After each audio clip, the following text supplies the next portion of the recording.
Hi, Brian. Okay, let's Good morning. How's my audio? yeah, good. So let's kick off our discussion. So welcome to Shenzhen meeting. Welcome to SCONE working group meeting. Yeah. So my name is Qing Wu, and my co-chair Brian Chamel online, and so we'll co-host this meeting. So thanks everyone to manage to come to this meeting. So this really last session for today. Yeah.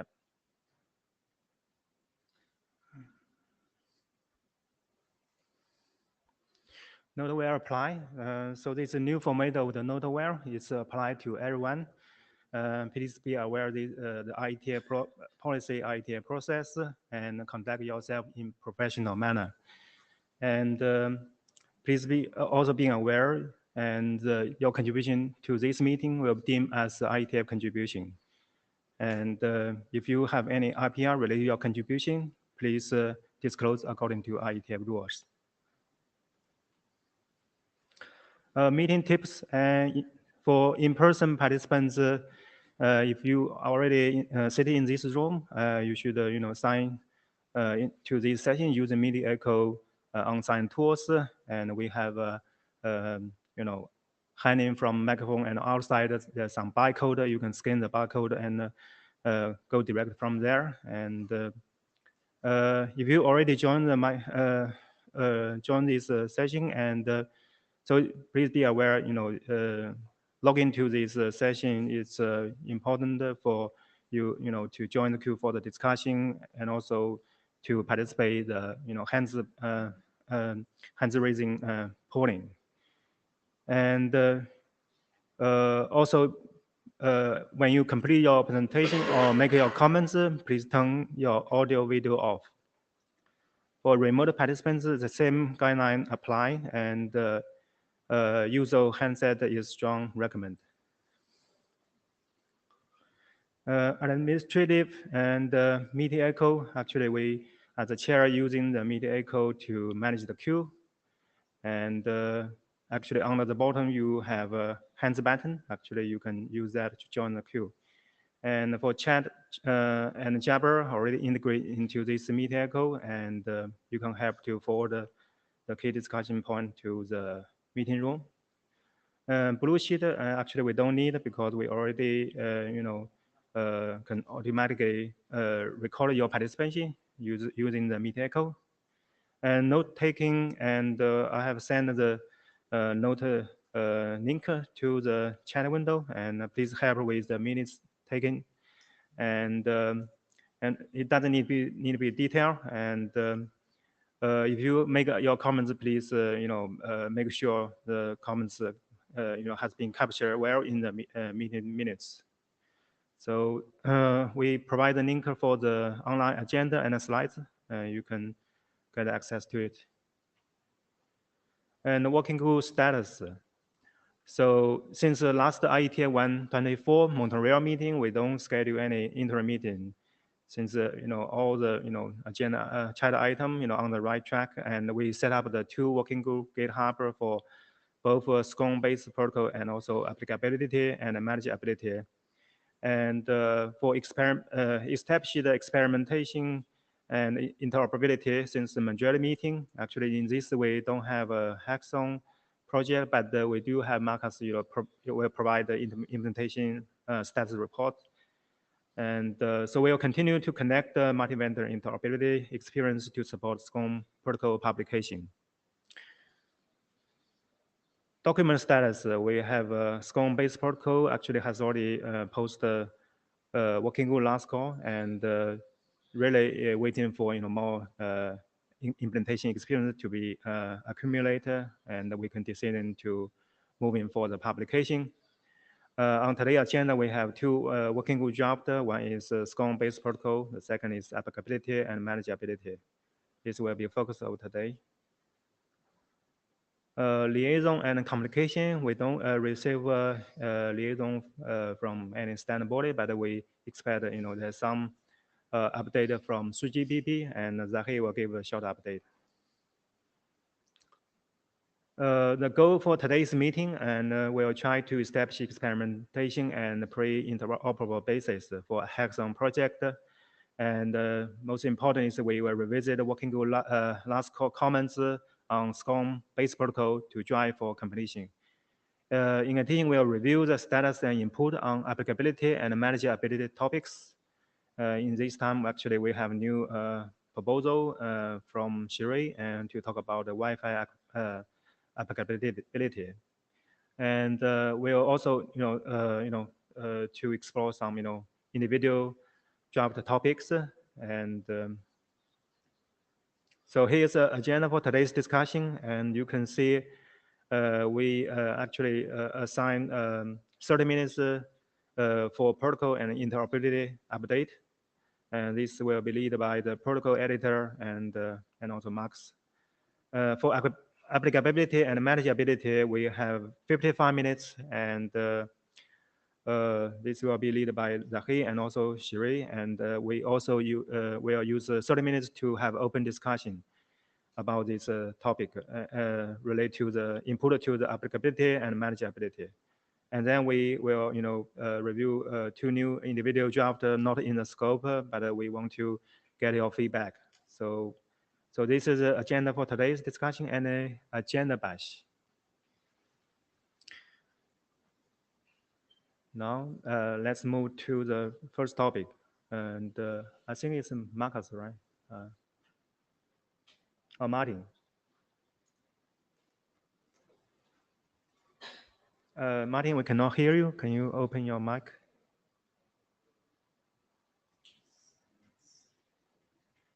So you're showing unmuted, but yeah, it work now. Yeah, no, I think it's a into the browser problem. Yeah. So you want to share your screen or share your how do I pass control to you? We can't hear him. Pretty good here. Oh, Try it. Can you hear me now? Yes. Cool. Oh, great. thanks, Oh, you're in Kazuo. Tokyo. That's correct. Thank you, Kazuo. Yeah. So as Chin pointed out, we're past working group last call on the main document. So we're not going to take all of the time that you've given us here. I think what we're discovering as people implement things is that there's going to be a trickle of tiny little issues and whatnot. Maria was very helpful in putting together a pull request that sort of cleaned a few things up editorial wise. And I discovered last week, I think it was, that we didn't really say anything about multiple SCONE packets in the one datagram, for which we now have a pull request that says, there's no point doing this. Anything that's on the path is going to be updating the first one. And if you put others in there that don't. But on the other hand, if you receive a datagram that's got multiple SCONE packets in it, you're free to drop it, but it's not a connection ending situation for these sorts of things. Otherwise, it'd be a denial of service vector. That pull request is up. I think the editors that have discussed it are pretty happy with it.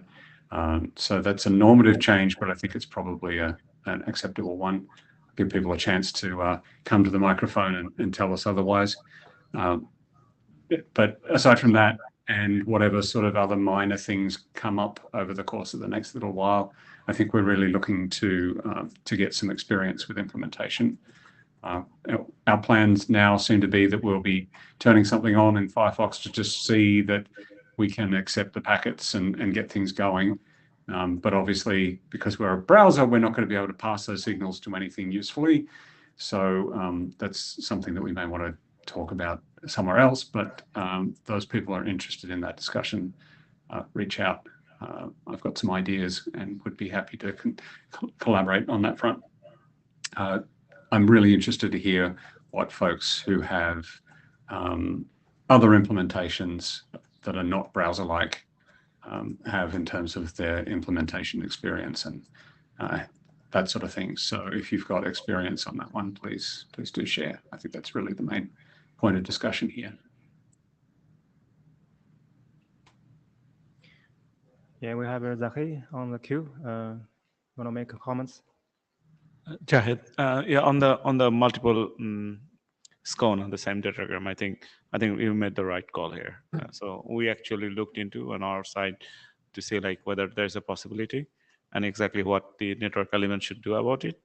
And my thinking was like network element should not do anything about it. It's the endpoints should care about it. And the question was like whether there'll be some error or something that you want to do. No, I don't know. I don't know. I think in this case we would probably have our usual internal diagnostic logging to sort of check whether things are going a little bit strange, but this shouldn't happen from a network element perspective. Yeah, this has nothing to do. If you're a network element, why would you even look for a second packet in exactly. this case? That's exactly the point. And I think, I mean, yeah, if there's something malicious happening, an endpoint should take care of it. That's where, and then you can decide, like as you said, like if the question is like whether you're going to terminate the call because something's bad happening, that's also endpoint's decision. Yes. Can't really terminate the connection. If you terminate the connection, then you're opening yourself up to denial of service. If something has added an extra SCONE packet to the datagrams that are flying by, then that would be akin to damaging the AAD on quick packets, in which case we just drop those and carry on, right? So that's the right way to deal with the situation there as well. Yep. So I think the thing that you suggested is the right thing to do. Yes. So go ahead with that. Right. Thank you. So I had a comment here as individual and then a question as chair. Comment as individual, I saw this PR and I was kind of surprised this language wasn't already in the draft. So it's like, it's a normative change, but I was like, wait a minute, this is editorial, right? Because this is kind of obvious. I think I really like having the may here because I do see one situation in which you might want to terminate connection on this, and that is to get someone's attention, right? It's like your implementation is broken. Turning it into availability risk gets somebody else to care about it if you can't find somebody on a telephone, right? So yeah, we're not really saying anything about that, and I think that's probably based on that feedback the right thing to. Yep. No, I agree completely. And as an individual, I already said, hey, go ahead, ship it. Question about I agree with your assessment.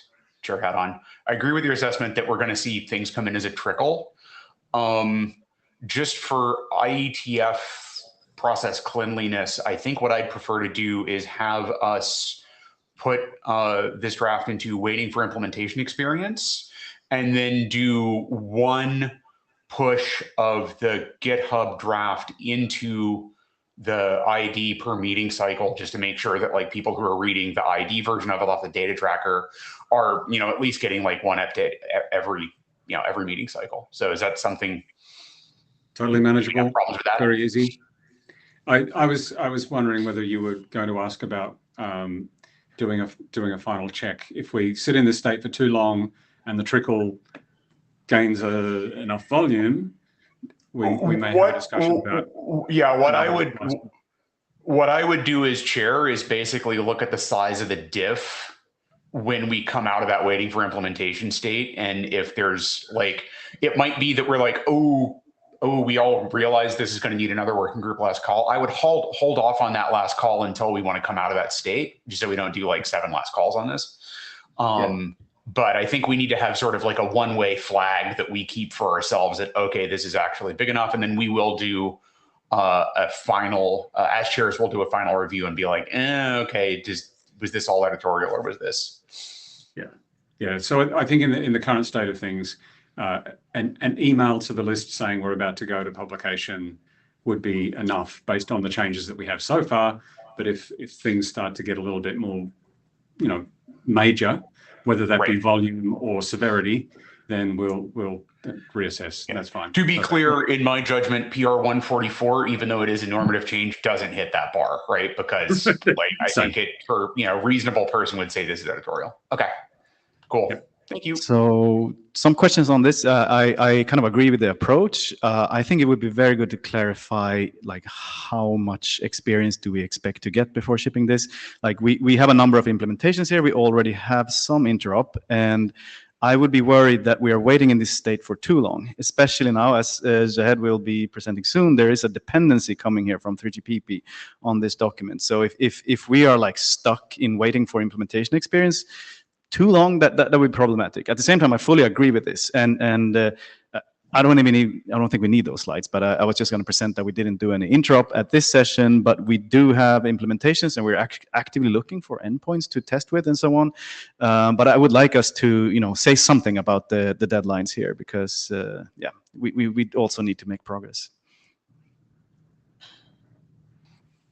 I mean, I think from the perspective of the editors, and I'm maybe reaching a little bit, but they'll tell me if I'm wrong, we're ready to go at any point in terms of the document. It's just that we would like to get some evidence that this works in the wild. And that means a little bit more than just people implementing it. It means seeing someone somewhere with a real application saying that it's giving them some value. So I'm going to make up a starting point for this discussion just to see how much people, just to get the discussion going. I think we had one cross-vendor or cross implementation interop on the real network that we looked at last time. This was the Ericsson to Meta thing, I think, if I recall correctly. Last time, actually, Chin, if you can bring up, I have a slide deck on interoperability. I have a picture of the interop that we got last time. Yeah. It's one of the slides there. So, but I can talk to that now. So we had a few interop points that were interesting. We had some university guys in Aachen doing a network element and the client, and then they were talking to a server by us from Ericsson through network element. We actually chained 2 network elements even. And then at that hackathon, we also did Matt implemented support for SCONE in the Android Facebook application, and then we were sending SCONE packets through the network element updating rates and so on. So if you hop off, it's this one. Yeah. So yeah, exactly. I remember that. I think I drew that slide. So yeah, I think what I'd want to see here, just as a starting point, and we'll see how much we hate this. 2 independent network elements, 2 independent servers, 2 independent clients, with at least one of those intending to ship. Okay, we're done.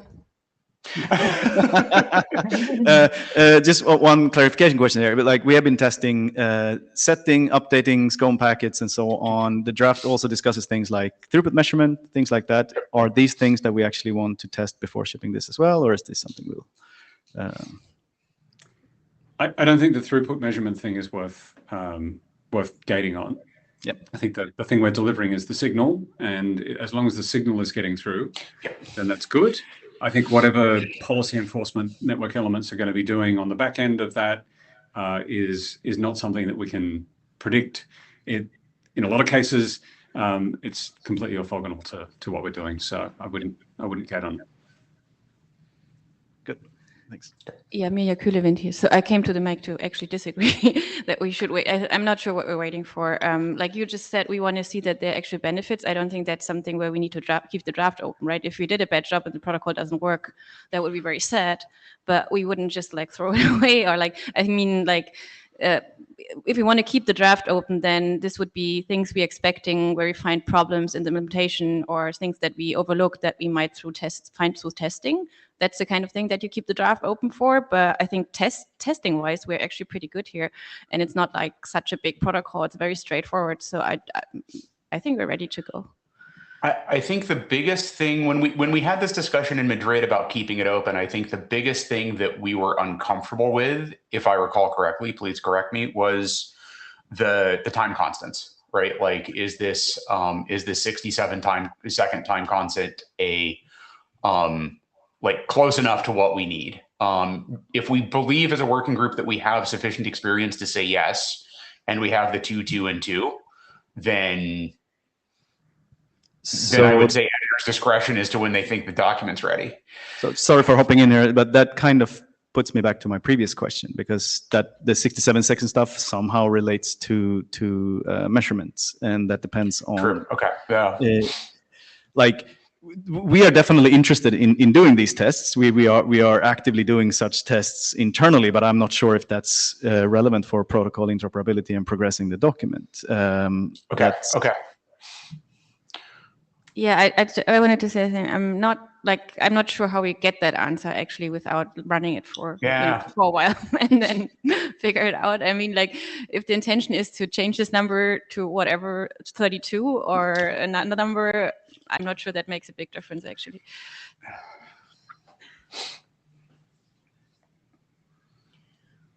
Yeah, we have Corey.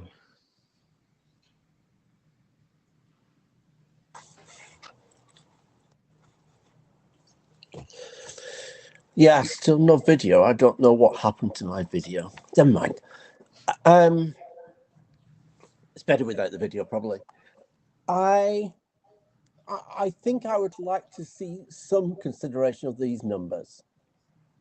And I suspect we can probably do it for the next meeting and just people present some slides and say, yeah, we've considered all this stuff and we've looked at it internally. I'm not sure we need an interop for that part.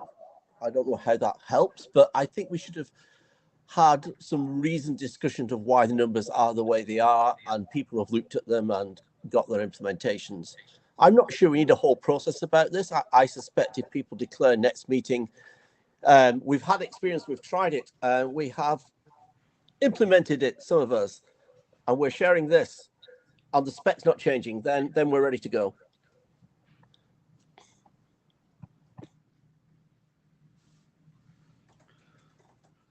So Jahid again. So yeah, I thought like I'll be discussing this when I was presenting. I'll be presenting the 3GPP thing, but as we started to discuss here, yeah, there is a need that we have some dependency, and like 3GPP, they go on clock, kind of they have a schedule, all the release and everything. It would be great if we can do that. And the second thing I wanted to say, like, yeah, we need some interop.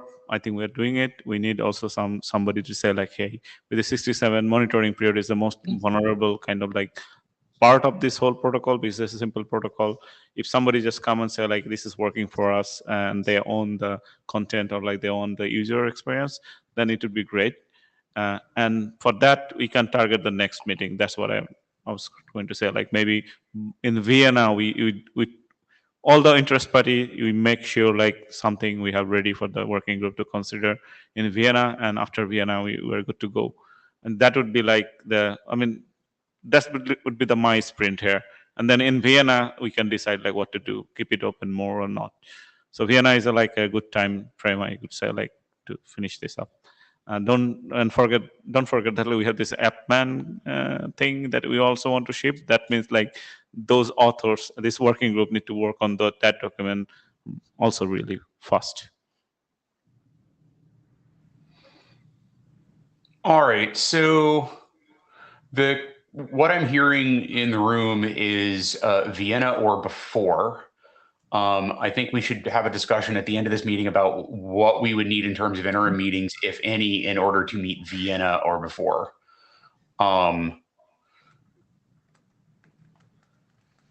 Marcus, I would be very. Getting up to, huh? I would be very happy if we get there before. I don't think we need all of that time. It seems a little bit excessive, but yeah, we can have that as an ambition, maybe. Okay, cool. So let me propose the following.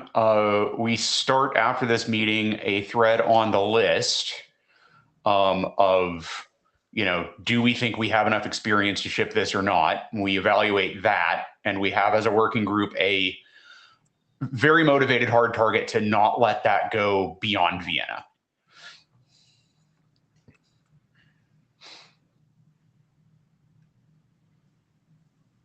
Nobody seems to be disagreeing with me on that, so we'll take that as guidance of the chairs to get this done by then.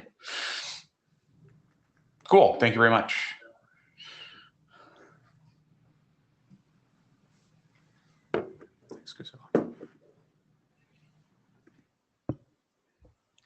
So we move to the next.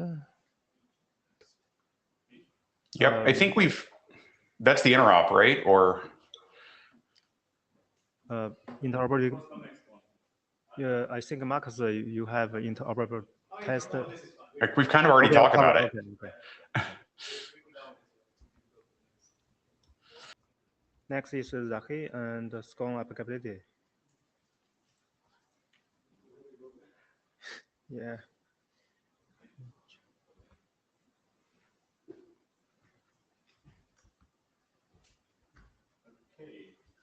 You have this stick. Hello? Okay, you can hear me now, I guess. Cool.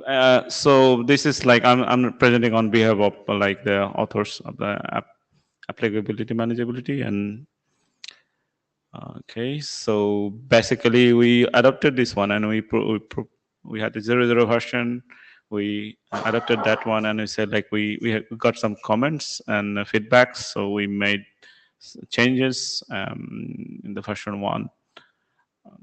So that's basically, so what changed? We actually looked into reorg the whole section, a clear problem description, all this thing. That's, I hope, much more clear.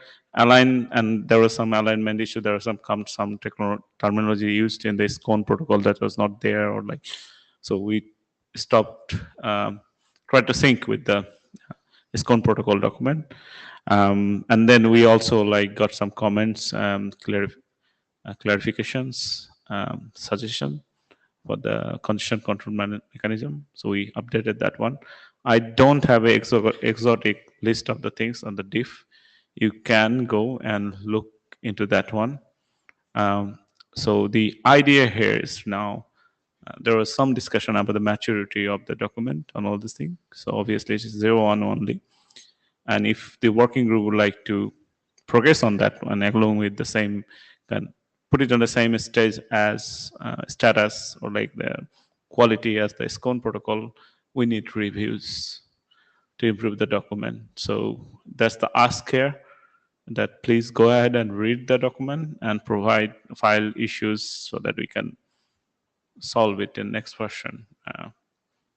That's it. I mean, I don't know what to say. These are like very editorial changes and clarifications. We just need the commenters or reviewers who provided feedback, go to read the document and tell us. Then we can have the discussion and talk about the maturity of it. Any comments on that's the update?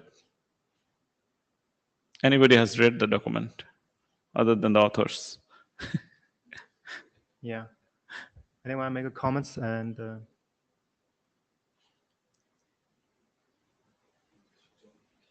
yeah, John. Because there's another part of discussion that I think we're going to have some open discussion about the applicability statements, both in SCONE and the applicability manageability document. But that's for later session, I guess. Apart from that, you can tell me. Yeah. Marcus? Okay, I think this is good. I think as we're wrapping up the protocol, I'm planning to spend more time on this. We have been thinking quite a lot about the relation to L4S and so on. I'll be happy to contribute on that part to your document as well. And yeah, I think if we put our efforts into this, I think we should be. It would be great if we can target to get this published in some reasonable time frame for 3GPP as well, because we're now starting to get quite a lot of questions around the applicability and the use of SCONE and so on. And yeah, I would be happy to spend more time on contributing to this. Yeah. So chairs and note takers, please note Marcus Yes. volunteer. So I mean, this would be great from the protocol authors from the protocol document to actually review this one, because then you can see the discrepancy and like the things where you need to align and things where you need to put more details on applicability, manageability, and kind of reduce the load on SCONE protocol document and stuff like that. So it would be great. But this is for general. Whoever trying to deploy SCONE in your network, please read this document and tell us whether this is a good information for you. Who's Next? Lucas. Lucas? Yeah, so I haven't read a latest version of the document. I read one prior to the working group adoption, so I can take another look. I was kind of asking in the chat, like, is the idea to publish this document alongside the protocol? Do they need to be tightly coupled? Probably not, but just thinking back to some of the feedback we got during the quick applicability and management documents. Like, I'm wondering if we wait too long, we'll go down the process and then get interesting feedback from maybe people in the network or ops areas on like, oh, you should have thought about this, you should have thought about that. So is there maybe a way we could get them to do some early review now and give it, like, pose us some good questions we could think about while we have a bit of time rather than leave it too late? The answer might be no, don't do that. But it just came to mind.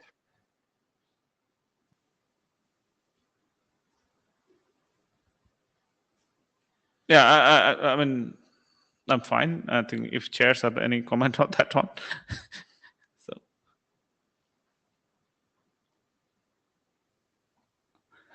So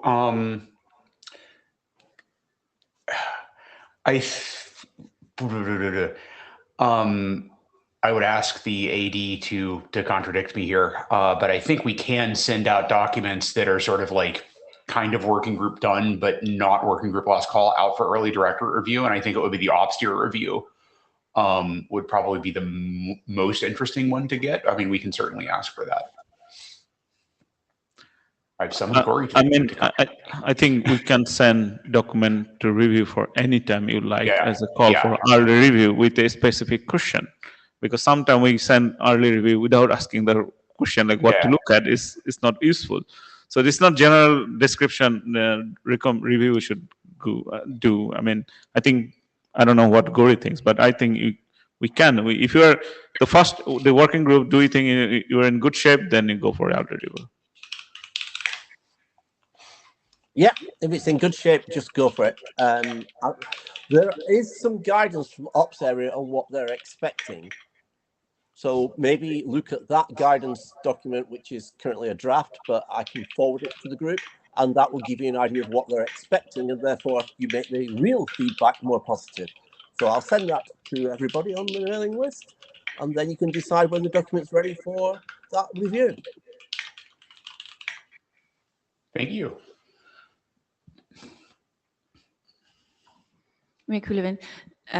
I only had a very quick read of the document. I still need to do a proper review and send you feedback in written form, but that's why I give my feedback here. I think you're on both sides. Like, for example, adding something about the relationship to congestion control. This is a very good idea. That's a question we get very often, and we can address this in this document, so that will be very useful. But there's also still stuff in the document which was, I think, from previous versions where it was more like a requirement document, and it's kind of still touching on topics that I think we resolved in the protocol document itself. So I think we can actually just remove a little bit more text there on that side. So I think we should really take a look at this document and maybe even separate those 2 points out, where we look at what does an operator need to know who wants to deploy SCONE. And like, for example, there we get the question very often, can we use SCONE and L4S on the same network? Yes, you can. So answering this question is good. And then the other thing is, what needs an application needs to know that wants to use SCONE? Like, that's more maybe these questions about measurement intervals and what you have to consider there, and like separating these points a little bit where possible, I think would be useful for the document. Yeah, I think that way. I think that's where the applicability discussion is more important here, because if we have some concrete kind of way, like what are the applicability and what goes in a SCONE protocol, what goes in this protocol, we have a pretty good idea. Then exactly what you are going to you're suggesting we could do easily. Right now it's a bit tough because we don't. It's more about like the manageability document and those kind of things. And somewhere, when I joined this group of authors, I actually tried to do requirement. So whatever solved, don't put in a requirement, put it into some like, okay, this is a solved thing. This is a statement rather than a requirement. So we can work on that one. So that's why I think I was asking the chairs to give it time, this working group, and this session to talk about applicability. There are a couple of things that we can work on this document and make it a bit better. I mean, if we actually have a lot of time in the session, not this session, but in a session, we could really, we could go through the sections and actually have a discussion about each of them. Sure. I guess. Yeah. Sure. So what I would suggest, like, you guys review, give a review, and then we update the document, and then go scope section by section to actually agree on these things if required. Sounds like an interim to me. On the OPSDIR review question here, I don't think it makes sense to just send the applicability document for review if we send it for review, because that doesn't bring them enough context. So I guess we need the review of both, then, just to clarify. If that's the intention. Yeah. Yeah, the applicability manageability document is useless without the tools content. So I think, yes, I agree with that. For that one, actually, I mean, we can send it.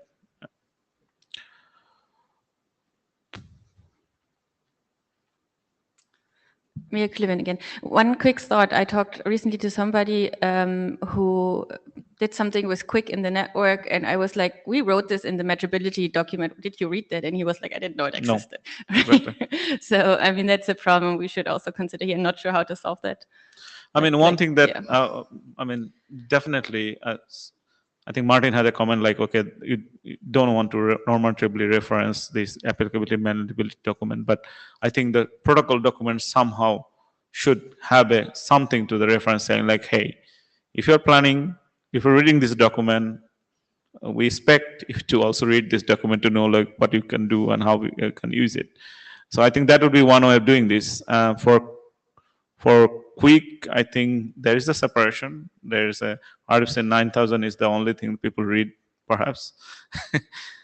People forget about applicability, manageability. That's a 2 document more to read. That's another issue, I guess. Yeah, but I mean, quick is also already a long document, so yes, that's not the problem here, at least. No. Yeah, but we have a Lucas. Yeah, that's kind of what I was getting at with my earlier question in the chat. Like, are we progressing these at the same time? The issue Miria raises, like, I see a lot of people asking questions. I'm like, oh, look at these documents; they're really useful, and they're like, oh, I didn't know. So, I suspect maybe if you put the protocol document out and the ops people review it, they would raise a load of questions that we're answering in a different document. So, if there was some way to like soft link them, yes, that could be useful. But anyway, yes. Again, this is all kind of details. Don't need to go into it right now. Yeah, I think so too. So then the time is over, but we have time. So maybe you want to refresh the time is over thing so that people are not scared or don't use it because we have lots of time. No, but we have not, don't get out of this slide yet. We have this 3GPP update thing. No, not this one. Yes, the next slide. Yes. So here, I just want to give a very short update. Maybe I give a couple of things so that you understand what's going on there. So 3GPP is a standard organization that work on creating mobile networks. That's their tariff. They have different groups, like we have different areas, and there is one group called SA2. They have also something called change protocol specification. They run things by release date. So they have a particular release points, and until the release point, they actually expect, and they have a T-doc, which is basically gives a study on them. Then they start to work on this, and you actually create a change request. You say like, I want to change something on the specification. You send a change request. They agree on the change request. That then drop that into the specification. That's the process how 3GPP does. So in last meeting, it happened, and it's a number 173 meeting and SA2. SA2 is a group. They agreed on as a short amendment. They call TI-20, technical enhancement. As a number is always there to refer it, TI-20. To incorporate the support for 3G, support for SCONE and 3GPP network. So that's it. They follow up. That means like in release 20, wherever that is in the market and these people are using it, deploying it, you have a chance to really deploy SCONE. That's the decision they made. So it is part of the release 19 right now. The details, how they're going to incorporate, how they're going to connect this SCONE into other kind of network functions they have, this is still up open, and they are working on it. That we don't need to bother. What we need to get informed, like 3GPP now gonna have a specification, and they're gonna, if somebody deploy the specification, we are going SCONE deployed. So in 3GPP network, that's the idea. There was like a 17 company who agreed to do that or like supported this effort. That also contains vendors, the mobile operators, and the content providers. And you can find all the additional information there. And that's where I think the main point of sharing this information here, as other SDOs are having a dependency, they have a time scale to follow. So I think that perhaps we need to take into account to push things a bit faster here in IETF so that people can go and deploy. And this is a very good news for SCONE protocol. One of the main use case that SCONE had was mobile networks. I don't expect anybody to question me now on 3GPP process or anything. This is just for your information, but I'm open. If you have anything you want to know about 3GPP or about this TI doc, please connect with me. So I do have a question about this as chair. So given the state of SCONE in the 3GPP process right now, would like shooting for IESG publication at or before Vienna be sufficient for feeding into that process of the protocol document? Or do we need to go faster? I think that's doable. I mean, okay. if you're gonna send it just after Vienna, that should be fine. Okay. That should be fine. We don't need to go faster than Vienna if we find in the process between now and then that we need the time. Faster is better, but faster is better. Yeah, I understand, but like, got it. I mean, yeah, we're obviously not going to keep this open until Vancouver, right? But yeah, 3GPP has like 0.5 meeting slot time to fix this thing. So it's actually they're freezing their release 20. Okay. I don't know exact date, but it is somewhere after summer. All right, that's useful. Thanks. And I think after Vienna, if we need, we can expedite the ISG review process or RFC publication process there. Gori will help us. Yep. But I'm seeing a very emerging consensus that ship by Vienna is our target. Yeah. Cool. Thanks. So for next, the applicability will have some overlapping with SCONE protocol. So you'll lead the discussion. Okay. So.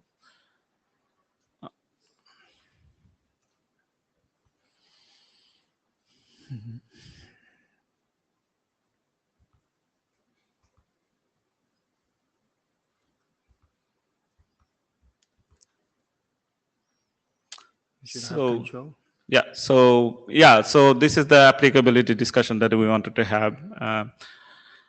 So as you know, this SCONE protocol that went to working group last call, and when we are reviewing that, we realized like, okay, we have an applicability section in SCONE protocol itself.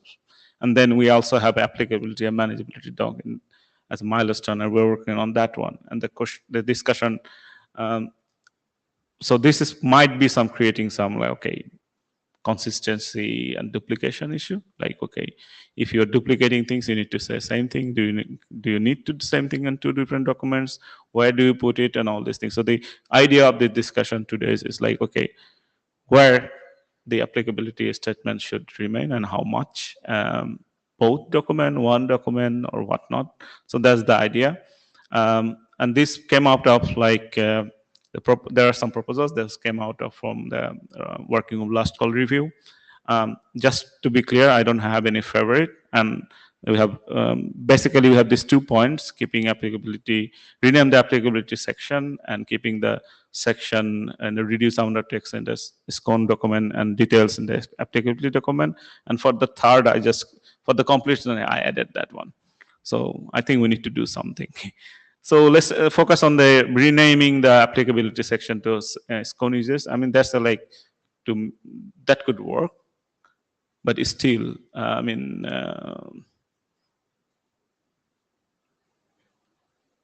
renaming a section doesn't really change the content of the section.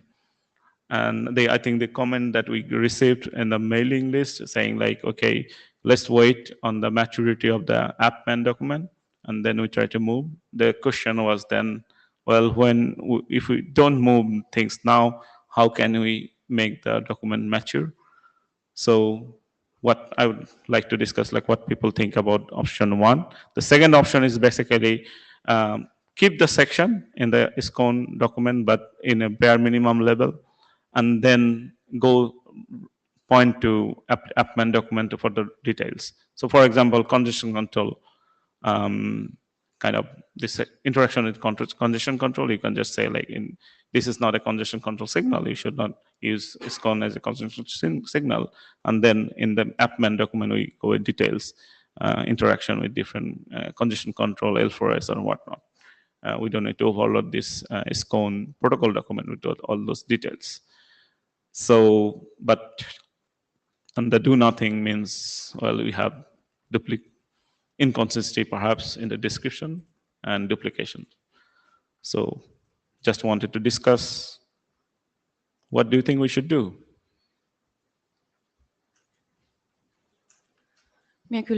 So I think the SCONE protocol document is in really good shape and it says the right thing. So I wouldn't want to change that. I mean, the name change doesn't make it different, but I was wondering if applicability is the right name for the section, but I don't like that, doesn't make a big difference, so whatever. I think we should really take the opportunity in the manageability and applicability statement to say the things that we can't say in the protocol document. Like the example you had on your other slide, like talking about the relationship to FRS, that's like super useful. It really doesn't belong into the protocol document, right? And maybe there's not like a long list, maybe it's just a few things, but if they have a value, let's put them there. So I again repeat actually my comment from the previous slide said that I think there is actually too much stuff in the applicability and manageability document that really doesn't belong there, and that's why we have this overlap. That was because we started with the requirements and now we address the requirements and we can just like remove a lot of the stuff. Yeah, I mean the thing is like my main goal is to like, even if like it's a little bit of things, like I gave an example, like the whole text I copied here in this is in SCONE protocol document, and the SCONE protocol document could just say the first paragraph and leave the details for the SCONE application manageability. It's there. It could be one way of doing things. So you actually, I agree with you. The things that SCONE protocol says on applicability part is useful, but doesn't need to be that detailed. Is it those things? Is it related to protocol description, protocol specification? Because there are also sections in SCONE protocol document where you talk about these things again. So a little bit of overlap is okay because so there's different people who are reading this document, right? On the one hand, it's somebody who wants to implement the protocol or wants to implement an element in the network that actually writes the data in the protocol.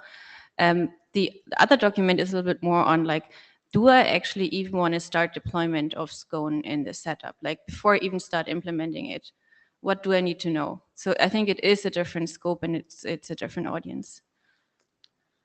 Yeah, I mean, the thing is like whoever, yes, and kind of personal, whoever would like to deploy in network element or applications, they would need to read both of it. Like, I mean, just a SCONE document, if we can make it like standalone, or we make it complementary to each other. So that's the idea. And the idea perhaps, I mean, it seems like the idea would be to have the second bullet and try to see like what are the minimum things, get rid of something from the appman and or reduce some of the things in this SCONE protocol itself. I don't know, like, and that's why I was thinking maybe somebody should create some peers and then we can just like, okay, how much change we're talking about, right? So we can do that as well. But I didn't want it to do huge peers under both of the documents without having a clear instruction for working on how to deal with this. There is one more option in order to reduce overlap, and that is to just make everything one single document. This is a small protocol. The guidance are useful, and I think it's useful to have guidance together with the protocol. I have personal experience of that with implementers in my company. And like Mirja said before, people sometimes do not tend to read the companion documents, and that's a problem. And given that we have, it's such a small problem space here, I wonder if we could just merge everything into a single document, because we need some text to establish the necessary context for reading the protocol you need to understand. And like you said, anybody who intends to deploy and run this probably needs to read both of these documents anyway. So maybe a way forward could be to see, can we get all the stuff we need from AppMan into the main protocol spec without over bloating it? I think that would be something to explore as well. Maybe a question for the group and the chairs. My opinion is like, I would like to keep them separate as much as possible for two reasons. Is like in AppMan document, we can have quite a lot of details. People don't need to read it, just like if you're just coder just coding the protocol. And there's somebody else, operations and like application management, and those people can read the details of it and analyze it. That's one reason. Another reason, like the SCONE protocol, as Mirja was saying, is in good shape. So if you want to now change a lot of things again, you need to go through the working group process again, and that's creating more delay. I'm afraid merging this document is going to create more delays. And as we have been discussing, this is going to put us a bit onto the back foot, saying like we need more time to. Yep. Okay. So that's why I want to keep it separate if it is possible. And what I really like about the SCONE protocol document is simple and short. Yeah. And we don't need to overload that one. If we keep it separate, I'm worried about removing too much from the main protocol spec. Yeah, sure. I mean, I don't think like you are going to move the whole section or whole point, but yeah, some of the details could move. Dan Drutzer. I think there's areas in the applicability that have not been covered, including use cases, because that's what applicability is all about. When do you actually want to use it? How? There are questions about what should be done if you change the access network from a client perspective. So I do think that it needs to be sort of a user's guide, if you want, for engineers, how to use the protocol, right? That's how I see the applicability. Measurement compliance. It's an area where it's just a statement there right now. Basically, you have to have a measure a means to measure it. But are we comparing apples to apples from a network perspective versus the application and so on? So I do think that one has a place. I don't know if in the end we don't end up with a lot of details, maybe merging isn't the right thing. But I think this should be expanded, and I'm willing to help. Thank you.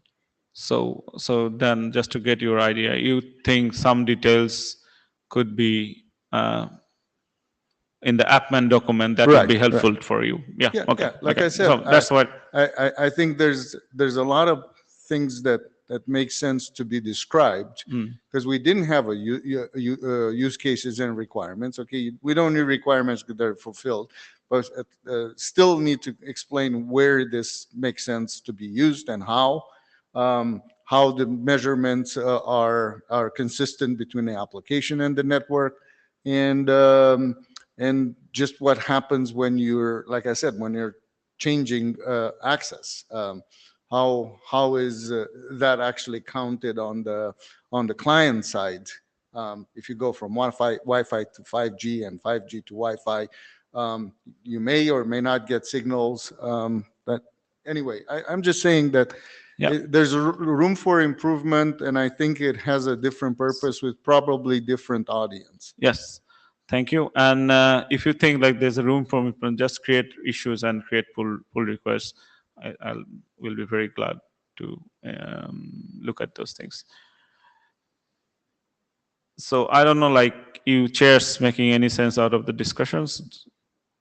So one thing, we don't want to merge. That's my conclusion. Another thing is like maybe the second option is the right option, but then we need to sit together and say like, okay, what are the things that could be should be moved or like shuffle around. And I also heard like some interim to focus really on like append document to just solidify things. That's the three things coming out of the discussion so far. That's what I think so, but we do still have 2 people in the queue. Oh, I have? Okay, Gauri, go ahead. Sorry. I cannot see. There is no expansion. So you chairs need to guide me.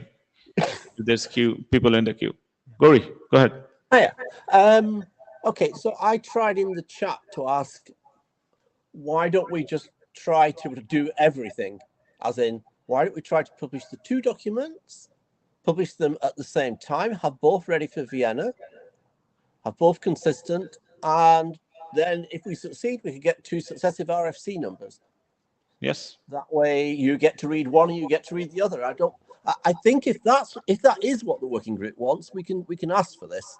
So it's a challenge just to see whether we can complete everything by Vienna. I mean, if merging them was an option, then surely completing them is also an option.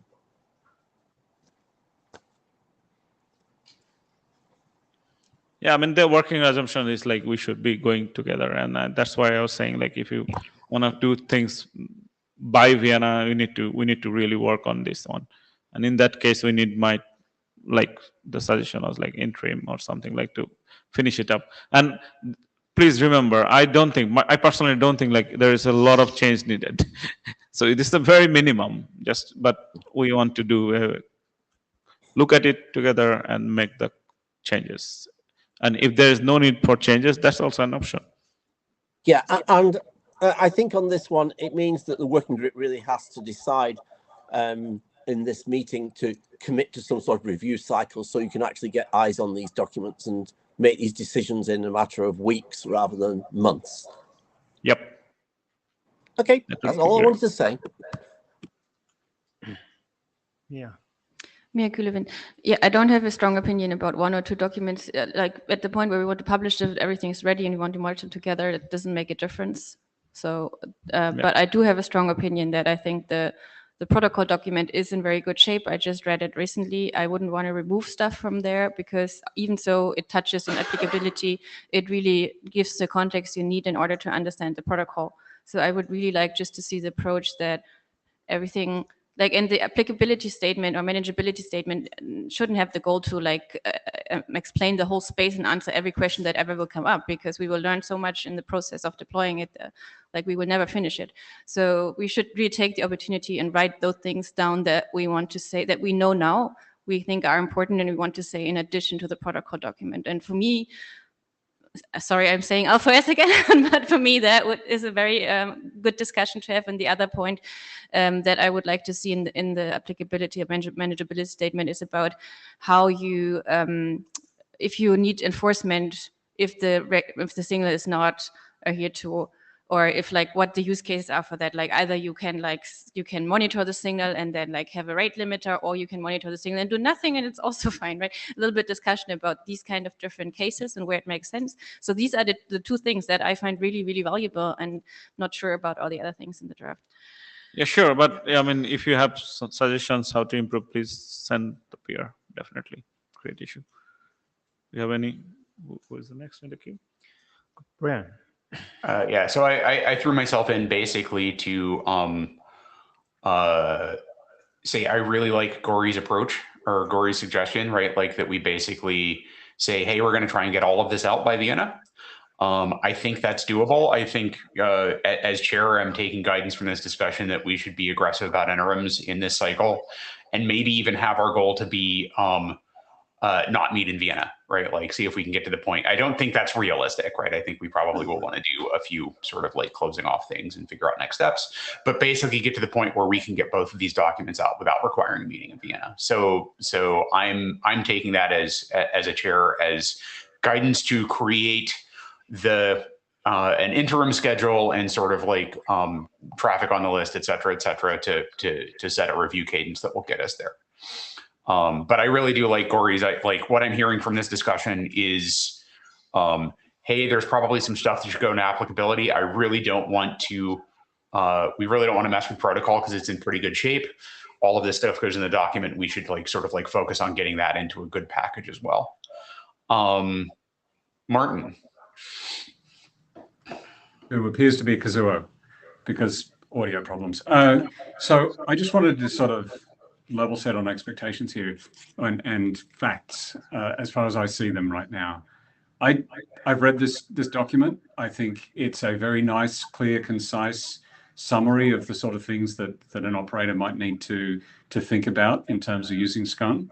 It's nowhere near as comprehensive as the applicability section in the main document. That's the present state of things. Now, if someone's willing to contribute the text that Mary is talking about with respect to L4S or some of the different sort of generic network architecture things akin to the sorts of things that in the upcoming drafts that we're talking about, then I think it would be a useful thing to have still. But I'm tending to go with the suggestion from earlier to sort of find any novel information that's in here and try to merge it into the main document in its present state. Now, that's not to say that if it grows a little bit bigger, then it doesn't have independent value, but it is very short right now. And maybe that's the virtue of it. But then it would be a title change for the applicability and manageability document, which is a concise summary of SCONE for network operators would be the new title. And that may be valuable, but I think it would probably be better in that case to merge that in the main document.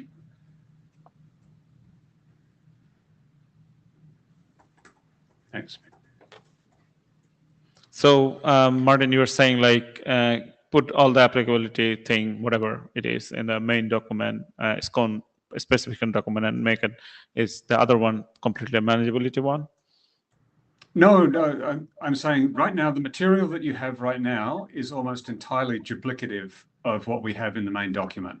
Yeah, exactly. And that's longer, but there's not a lot more. I think maybe there's a couple of things around the edges with respect to QoS and some of these things which has a more network operator focus to the language in it. But essentially, I think it's duplicative of the language that we have in the main document in terms of the substance of it. And so if there's anything that we've missed in the main document that's in this new in this applicability document, then maybe that's the way to do it. But right now, it reads very much like a very succinct, concise document addressed to network operators for how to understand and think about SCONE, which is a useful thing to have. But I think in the sort of grand scheme of things, I would rather not have that document and instead merge it into the main draft. But Mary had some good examples of things that you might be able to say to an operator that would be much more detailed. So if that materializes, then maybe it turns into its own document again.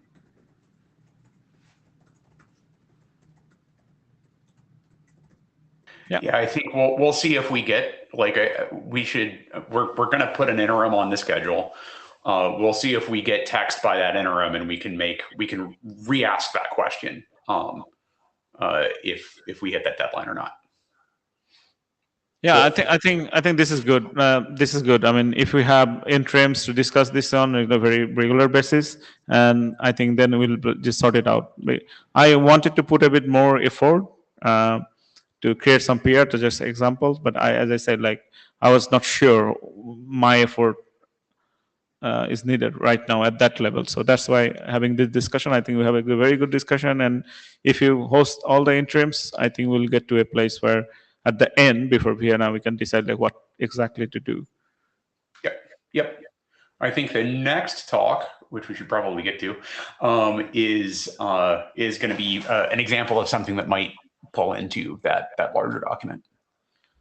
Cool. I think we're done from my side here. Yeah. Thanks a lot, Syed. Thank you. So next is Shireen, Wi-Fi applicability. Okay.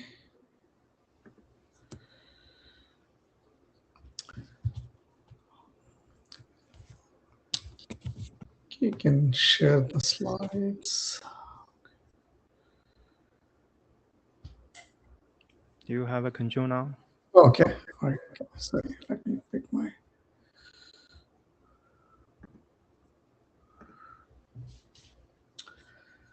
Okay. Thank you, chairs.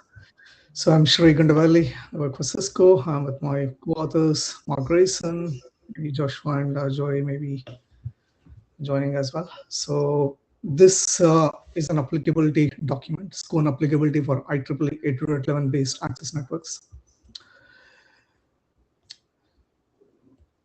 I think the key discussion point was during IETF 124, there was a presentation on SCONE for cellular, SCONE for 5G. At the time, there was a discussion, there was a question in the site forum on will there be another companion document for Wi-Fi? And in the charter, we signed up for that. I signed up for that, and we published the document. So why? So the question is, what do we intend to cover in this document? Why is it required? What's the relation to the base document? So base document is, as we all know, it's defining the protocol, signaling behavior, the semantics, right? The applicability draft document did not go into any of those things. Does not change the semantics. No protocol changes. It's more an informational spec on how SCONE can be deployed in Wi-Fi networks, where the SCONE function will be implemented, what are the operational considerations, how do you, what level of visibility that's present in Wi-Fi environment for someone to come for the network to compute the rate values as well. And potentially currently it's not there, but we intend to publish an example algorithm for rate calculation. So this document was extensively somewhat reviewed by the Wireless Broadband Alliance, and all the authors are members of that forum. As your community, there's a very good level of interest. We see value in this rate signal.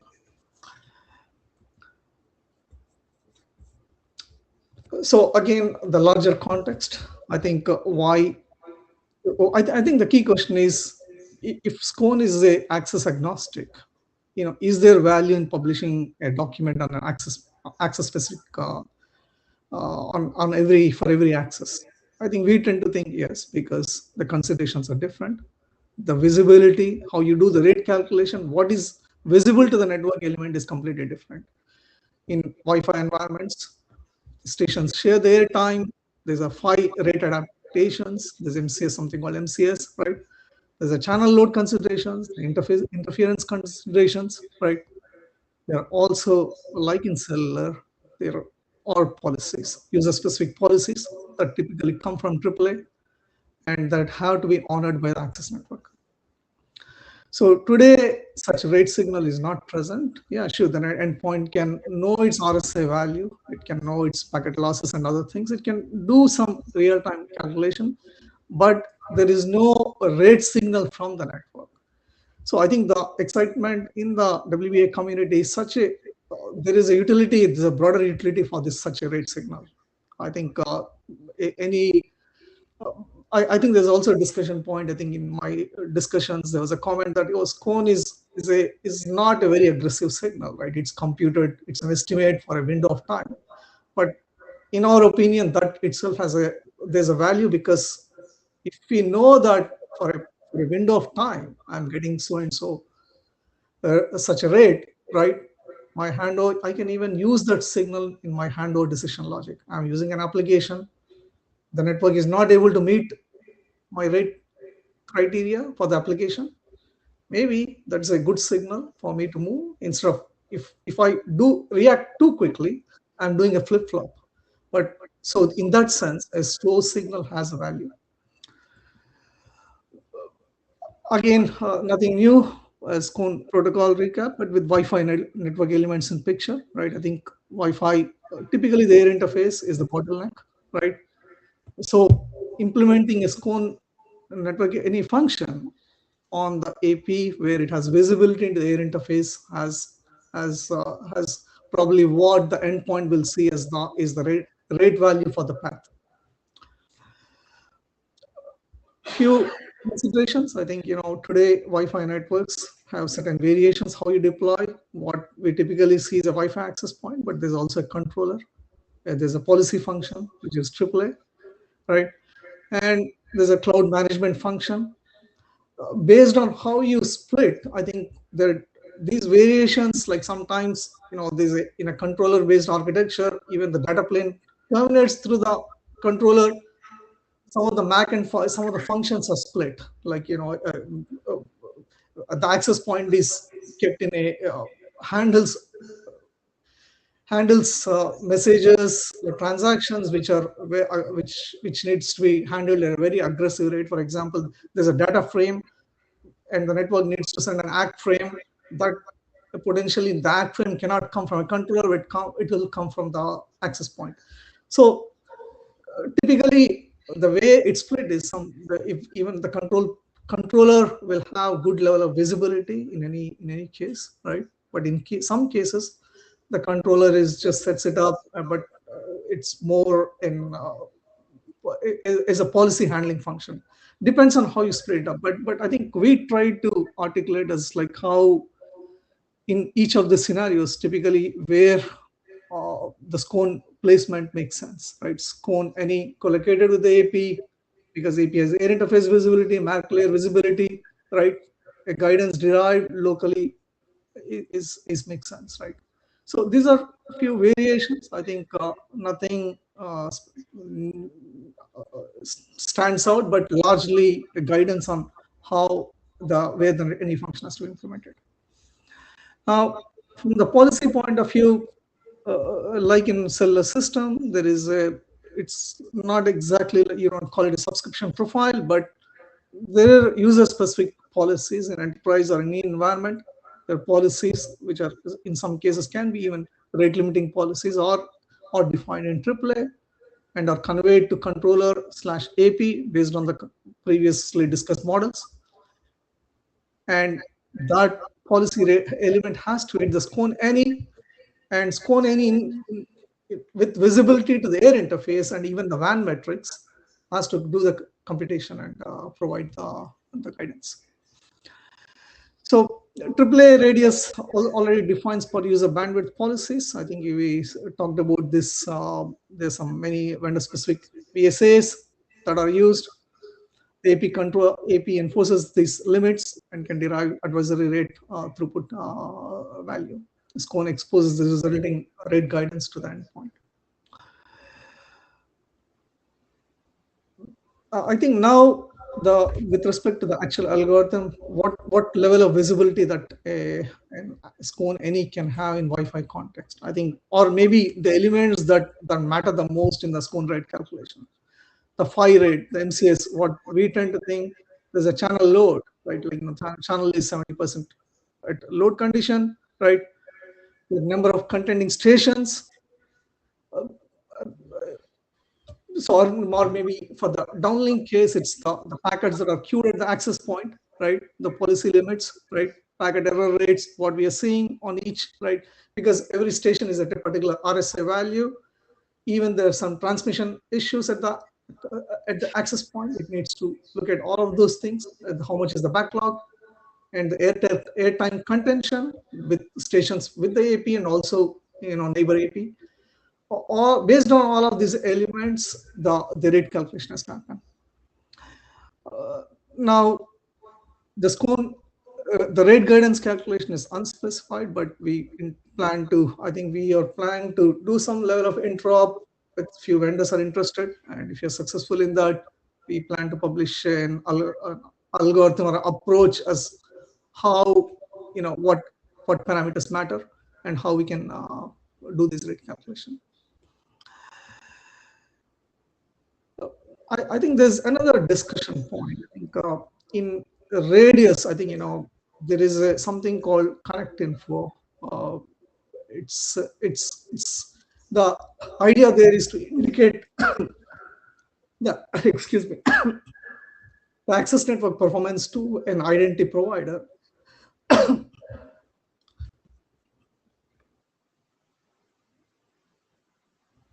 Excuse me. So, for example, I'm going to a particular Starbucks and my performance is not, my link performance is not good, my identity provider, if it's an Verizon or AT&T, can make a decision that, based on all the data that we have, this network is not, may not meet the SLA that we want to provide, right? They may deny the authorization. In that sense, there is telemetry that's going from the access point to the identity provider, right? But what the missing element was, there is no such indication, even though the access point says, I'm seeing all of these parameters. This is how, potentially, in fact, almost it's very similar to the SCONE. This indirectly translates to some QoE or measure aggregate level QoE. I think, depends on how you derive it. But we are able to characterize the venue environment based on this radius signal from the AP to the AAA. Now, the missing element is a corresponding signal from the AP to the device is not present. Maybe in the SCONE as an application level, even though it's end-to-end, but we tend to think we can realize that signal in the form of SCONE. So it completes the loop in one sense, right? Here we are able to indicate something about the network performance to a AAA. Again, we recognize that is a path signal, but still, semantically, we are able to deliver the same thing to the endpoint on the other side.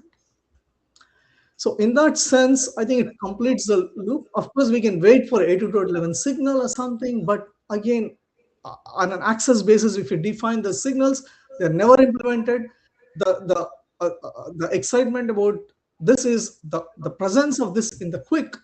We can realize the ecosystem very quickly. I think we can realize that signal very quickly and see deployments. I think that is another point, and I think some discussions on roaming and handovers, how some more thought needs to go into this. But in 802.11, there's intra-AP, AP to AP handovers, and that in those scenarios, what exactly happens to a SCONE? Sure, I'm in this environment, I do move to a different environment. Sure, the rate calculation has to again be done in the new environment, but with respect to timers and other things, we need to be a little bit sensitive. I think Martin was saying other things, but we did capture some aspects, right? But we need some more thought as to go into this. Right?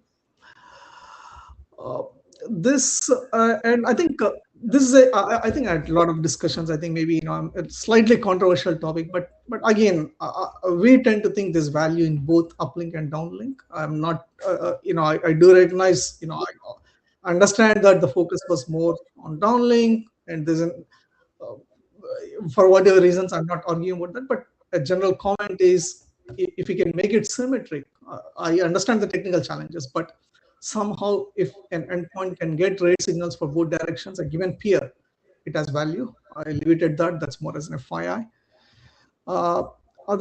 Finally, summary point, I think SCONE is access agnostic. This draft explains applicability to Wi-Fi deployments. EP wireless LAN controller has visibility into radio conditions and policy elements. Based on that, we can do the SCONE rate guidance. And I'll pause here, and I think I'll ask my co-author Mark to, he can explain things better than me. Mark, you want to chime in and say a few things?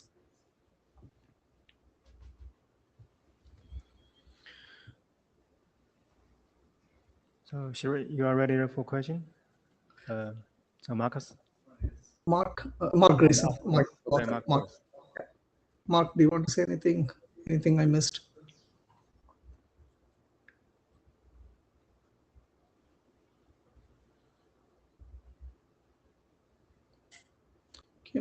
Mark, can you join the queue?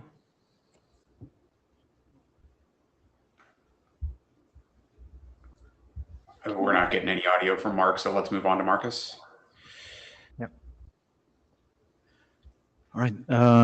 Thanks a lot for this presentation. I think it's really interesting to see a discussion on applicability in one more axis. Few questions. SCONE, as it's written right now, comes with some assumptions on applicability. Like we have this 67-second monitoring period and so on. Is this something that is? Does that match your view of applicability in this particular scenario? Yeah, absolutely. I think the time window, I think I was saying there is a value in see, in Wi-Fi today, if you look at it, the client behaviors can be very reactive. The problem with that is you're always doing, it's like a ping pong, right? But if you can provide an estimation, a window of time, I know from based on all the data that I have, most likely I'm going to give you such a bit rate, or I'm going to whatever, right? Or I'm going to send this the downlink rate I can offer you, right? I think that indication, even I call it a slow signal, has value. I think I'm not precisely commenting whether 67 seconds or 40 seconds or whatever, but a slow signal at a slow frequency has value, in my opinion, Marcus. Okay. Yeah, the only thing I think that's good.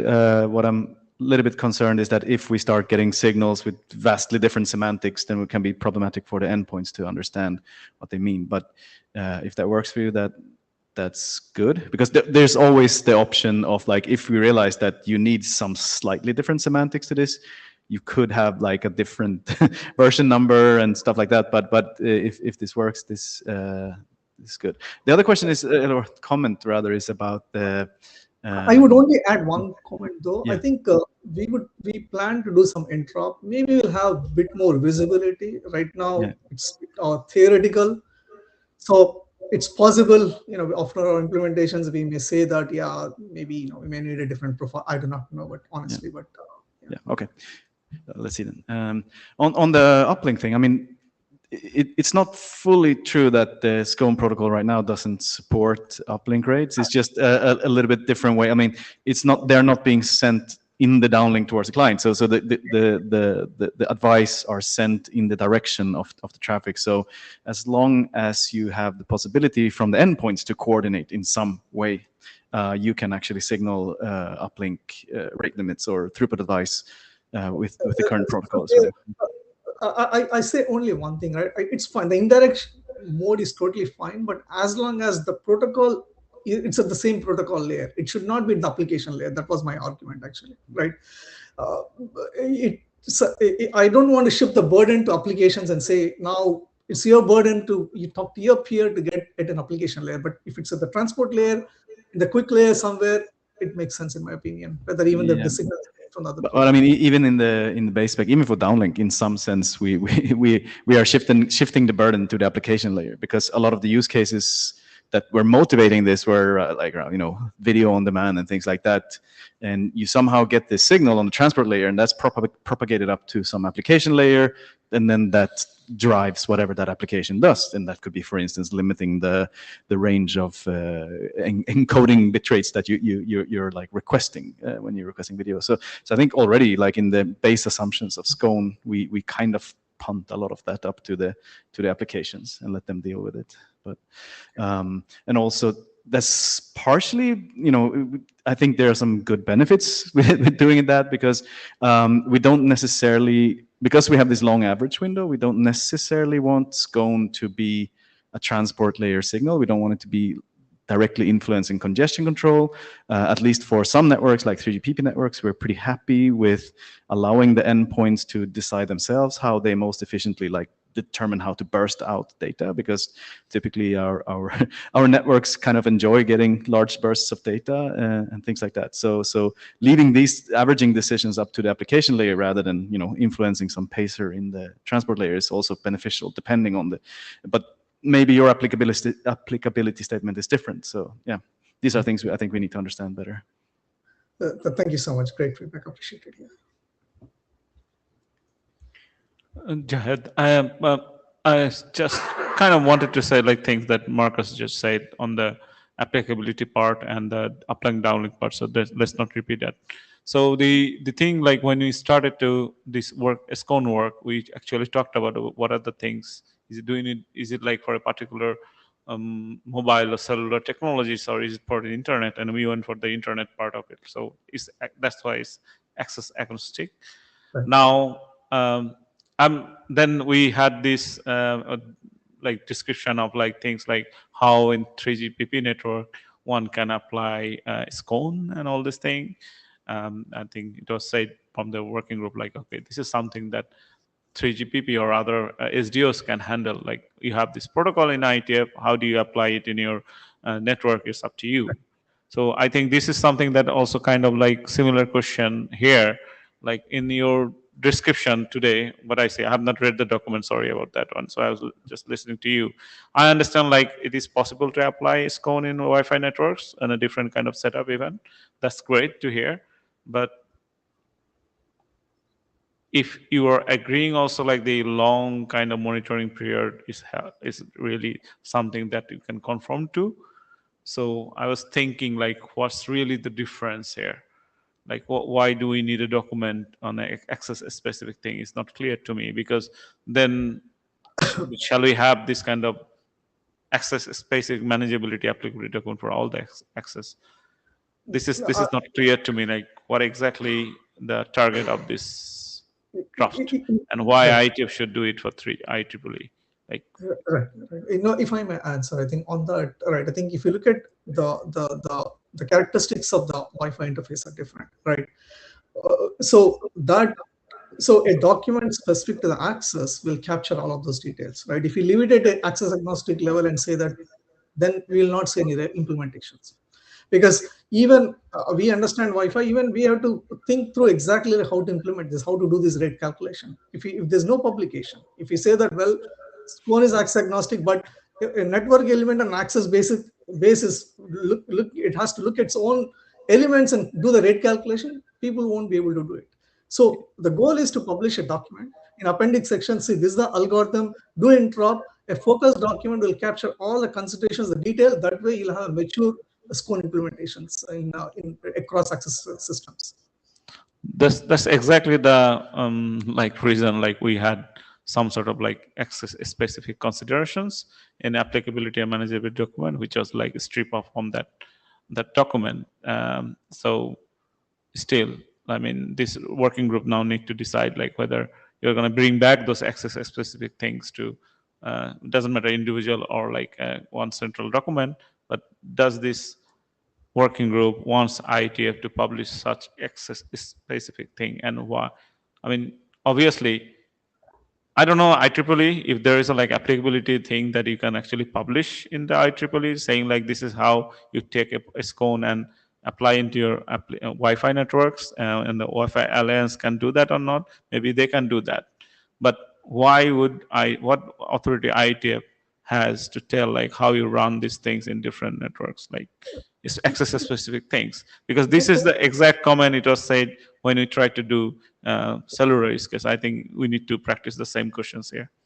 No, but at the same time, we published RFC 3314. We told 3GPP how to implement IPv6 in their networks, right? Yeah, exactly. I mean, so this working group, this is exactly I wanted to hear from Siri. You like this working group to understand like we can say some of the things without a normative things, but this working group didn't want it to publish anything on that level. Right.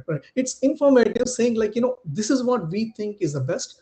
It's not a normative spec. We are not mandating as how IEEE should do it or any vendor should do it. But these are observations. That's a useful document. It's good for the community. And see, at the end, it will benefit SCONE. I think that would be my argument. Dendruca, actually, I'm wondering if what in your applicability, do you see any changes to the Wi-Fi specifications as a result of incorporating the SCONE concept? And the reason I'm asking is because one thing that you didn't display there, you had more enterprise Wi-Fi scenarios, but there's actually fixed wireless. And the one that I'm more concerned is that, how do I propagate SCONE via Wi-Fi to a tethered device, basically saying this is the advice that I got from the mobile network? It kind of goes and gets lost at the access point, so to speak, or the device that actually acts as a hotspot. So I do think that if there is something to talk about Wi-Fi, is figuring out how that can be propagated. And I think there are some ideas about how to propagate that. That would go into the Wi-Fi Alliance. to actually know that you're attached to a Wi-Fi hotspot that is a 5G or a wireless device, which is not possible today. I think great discussion point. I think in general, from the Wi-Fi implementation point of view, on the northbound, it can be interface can be any type of WAN interface. It can be like you talked about the fixed wireless. It could be fixed 5G access. But I think we have. I think the rate calculation potentially you have to get the telemetry saying like this is the link you have, right? And in your rate estimation that plays out too, right? Potentially, right? I think these are all implementation considerations. But one point I do want to clarify is like Wi-Fi Alliance or IEEE, they focus on the air interface aspects. They don't look at systems beyond that link, right? So that's probably another reason why we should do this in IETF, because we have little bit, the scope is not limited to one link, or like, we can look at as a routing element, look at on all sides and say, these are the considerations, right? So that's my view on this.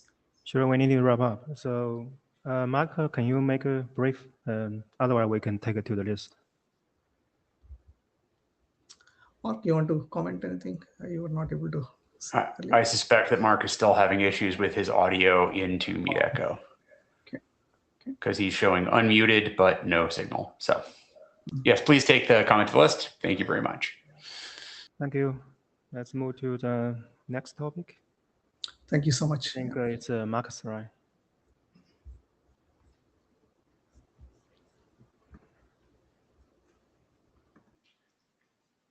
You should stop sharing.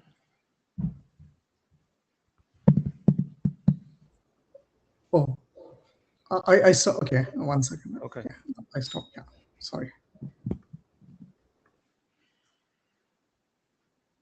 Which one is first? Mask or? Mask. Okay. Hello. I would like to start by apologizing to everyone because I completely forgot that this was on the agenda. So these slides are very hastily made. But yeah, I'm going to talk about this. We brought this up on IETF 121 and thought we should park it. And basically, this is just to see if there's any appetite by anyone in this group to do this work. So next slide, please. You have a control. Oh, yeah. Okay, yeah, so this was presented at IETF 121 when we were discussing potential options for signaling throughput advice. We decided to park this because we wanted to focus on the main specification and the SCONE protocol, which is the thing we're working on and the thing we're focusing on in this group. And just very clear disclaimer that this document was not intended to be like a contender or a competitor to the general SCONE protocol for like general throughput advice signaling. We believe that the SCONE protocol is perfectly suitable for that and the better choice. However, there might be some deployments where you are running proxies and you want to rate limit the traffic that is associated with proxying requests. For instance, you might have a proxy that is associated with your access network, and you might be aware of rate limits. And if you're running this type of proxy, you have the possibility to signal this using mechanisms within your proxied connection. Or you might want to enforce certain policies to your that are specific to subscriptions to your proxy service. So you might want to notify clients that there is a maximum rate that you can get through this particular proxy service. Yeah, the way to do that is to send a capsule. We haven't done much work since IETF 21. We did a little bit of work. We took on Jahed as a co-author as well, but basically the difference between this signaling and SCONE signaling is that you could explicitly encode the rate limit as a number. You don't need to map it to a table because we're not space constrained in the same way. We're relating a little bit back to the previous discussion because we're not constrained for space here. We also have the possibility to indicate whether an advice applies to uplink, downlink, or both. And in this particular case, it is it is more needed than it is in the SCONE protocol, because here we're only communicating between a client endpoint and the proxy, and not there is no communication going all the way up to the server. There is an optional field for average window. The idea is that it should be defaulted to 67 seconds as specified in SCONE, but you might want to communicate something different. How throughput advice are used by clients is somehow out of scope, at least for now. But things that you could use this information for as a client of a proxy service could be to apply some back pressure to whatever application or upper layer thing that is sending traffic through this client. You could forward, as a client, you could forward this information through some out-of-band API or control channel to the applications that are making use of your of the proxying. Or you, as a client, you could adjust sending behavior on behalf of the application. But these are like, yeah, there are ways you could do this. We're just briefly touching upon it in the draft, and we're not trying to mandate anything. There are some interaction with SCONE considerations here, and some of that might be something that actually should go into like a more general discussion in an applicability document or wherever we do those discussions. But some things here, like, for instance, a proxy may observe end-to-end SCONE packets on proxied flows. And if you are signaling throughput advice using your proxy channel, you should probably not be modifying the SCONE packets on the end-to-end channel, because that might refer to a different scope than the one you're trying to signal. But on the other hand, then clients may get throughput advice from two sources and need to handle that. There's also in this document, there's some short discussion on the interaction, and this is something that probably doesn't fit in this document, but rather fits in some applicability document or something. There's some interesting interaction between use of end-to-end SCONE and the quick aware forwarding extension that's defined for Connect UDP, and that is that that draft or that document currently says that long header packets are always sent in what is called tunneled mode. So this quick aware forwarding is an optimization for mask proxying, where you basically once you have established that you're running quick over your proxy connection, you don't have to encapsulate all your quick packets into full HTTP datagrams. You can send them kind of unencapsulated. You're just fiddling with some connection ID headers, kind of. But there is that draft specifically says that long header packets should always be sent in tunneled mode. So if you're running this type of proxy service and you start seeing SCONE packets, that means that some of those packets will just be, most probably be tunneled, and that might be something you're not expecting as an operator of this type of service. So that might be something just to discuss, or yeah. Anyway, that's one observation that we made here. But maybe this is a discussion better suited for some other document.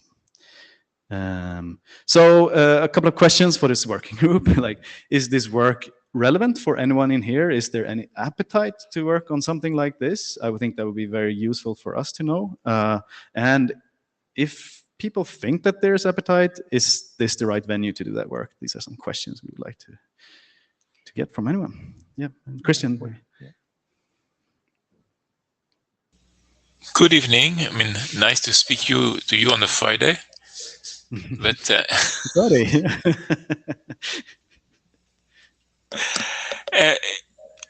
it being, I mean, if you look at the various service that define MAG, where does that echo come from? Sorry, can you repeat that? I missed it. There is an echo coming. Yeah, I think the echo is through the room. It's back through Marcus's microphone. Okay, we've seen that a couple of times in this venue. Okay, so if I look at mask define a number of services over mask, and those services will have a different way of handling SCONE information. Like if you do IP over mask, for example, you're passing an IP packet, and if the IP packet happens to have SCONE content, you will never know. The interesting part is probably the UDP service, as you mentioned, especially the UDP Connect and the UDP Aware service. And if we do anything, it will be something like, okay, study how SCONE passes over UDP Connect. And is there a hard point, and should we smoothen that hard point? That will be pretty much what I would say. Yeah, that makes sense. And do you think that that is something that would go into like some applicability document, not a document on its by itself, or do you have any opinions on that?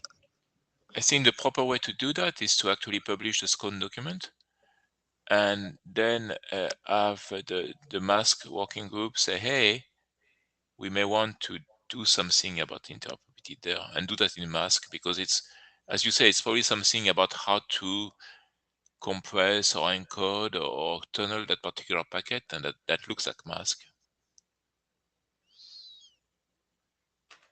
Okay, makes sense. Thanks.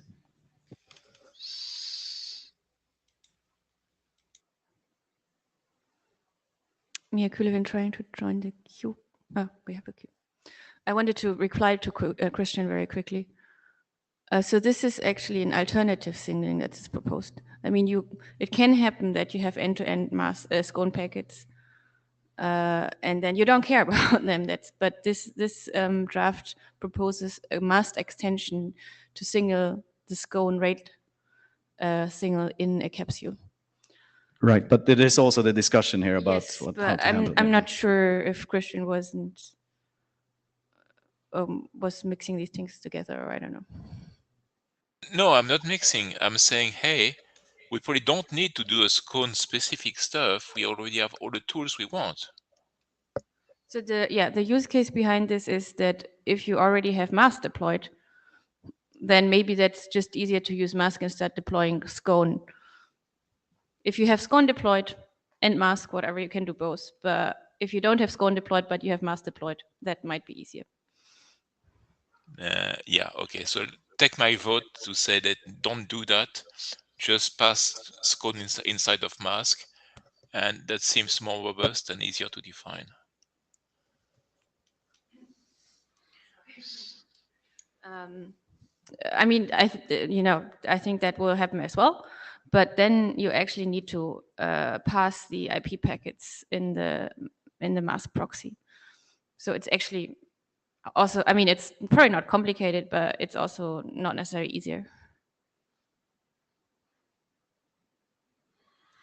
Lucas. Yeah, so in my mind, one of the reasons I was interested in SCONE is because of mask proxying. Like I'm not a network operator and all of that stuff, all of that jazz. So to me, a mask proxy always was a network element, and I'm glad that the proposals or what we've come up with and the architecture of SCONE allow it to be.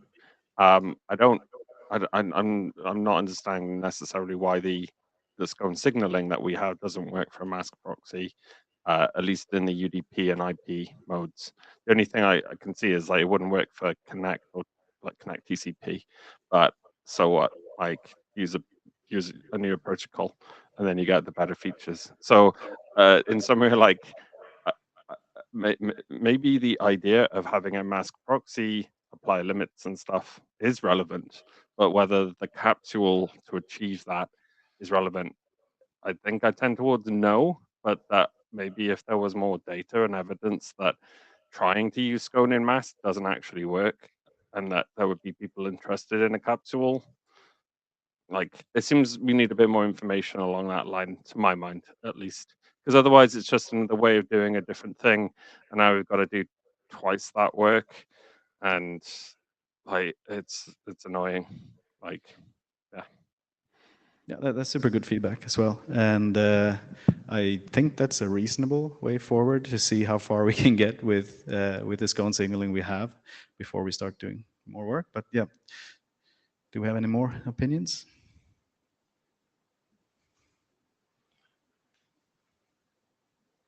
Dan Drutza, I think the issue with having multiple ways of doing the same thing is that it's going to put some burden on the clients. Yep. Fair point. Okay. So, any other comments? So move to the last one. Okay.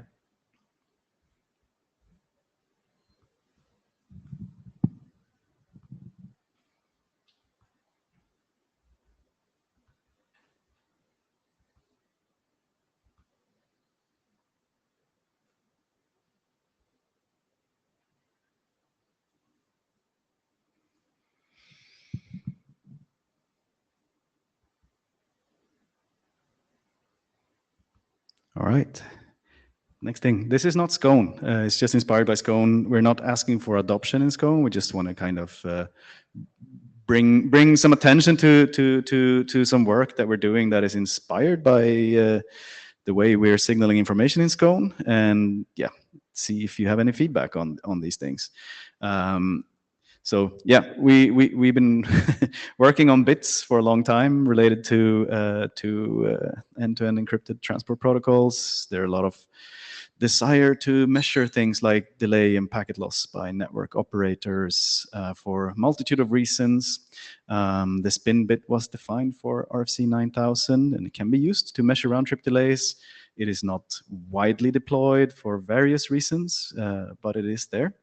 But yeah, there's also desire to measure packet loss. There are some desires to improve the accuracy of the delay measurements and so on as well. Some of this resulted in an RFC defined in the IPPM working group that describes protocol agnostic measurement techniques using explicit bits in packet headers. So it's really like ways endpoints could expose certain signals to the network that allows the network to measure and estimate a number of metrics such as round trip delays, upstream and downstream packet loss, and things like that. Since this RFC was published, there has been some attempts to map these bits onto quick, and that resulted in this draft quick explicit measurements. And initially, this draft was focusing on like how can we get these measurement bits into the kind of quick version 1 header as it looks right now.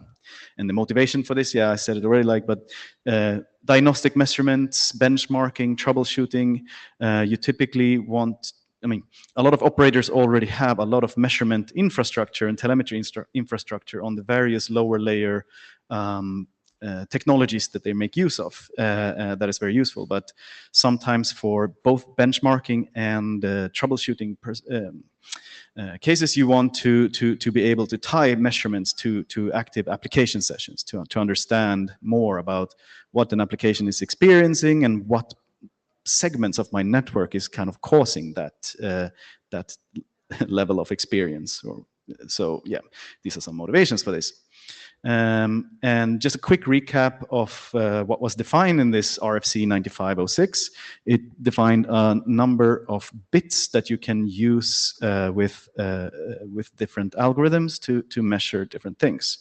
So it mentions the spin bit, which is already defined with an algorithm in RFC 9000 that allows you to measure round-trip time, end-to-end round-trip times if you are a unidirectional observer, meaning that you can only see packets in one direction. If you see packet in both directions, you can also estimate half RTTs, so the RTT between the measurement point and the upstream server, for instance, and the measurement point and the downstream client, as an example.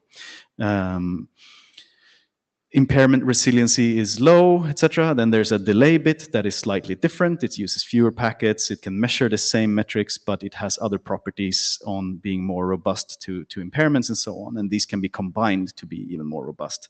Then there were a number of bits defined for packet loss measurements. Some of them are directly taken from previous work in IPPM working group that is called alternate marking, where you basically create square waves that you're counting the number of packets and you can estimate the upstream loss based on that.